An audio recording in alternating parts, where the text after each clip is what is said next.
রে, তোর দাদাটা ওই যে কোথায় গেল? একটা জায়গা যাবো তো পড়া হয় না, তখন থেকে রেডি করছি। পরে মুখটি করিস না, দাদু কই? কোথায় গেল তোর দাদা? জানি না। মাকে মা 10 টাকা দাও আমাকে। মানে দেখো দাদা আইছে। তোর সময় হলো রে, তোর ভাই তো তখন থেকে রেডি করেছে, তুই কোথায় ছিলিস? একটা জায়গা যাবো বুঝলাই তোর? ও মা, এ মাকে কি সাজাইছো? মেয়ে ছেলের মতন কোথায় যাবা তোমরা? ভাই পড়েছে তোকেও পড়তে হবে।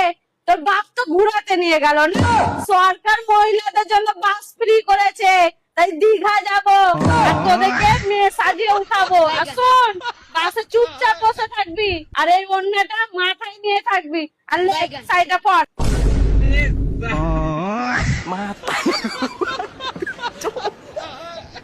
Mata nih gue.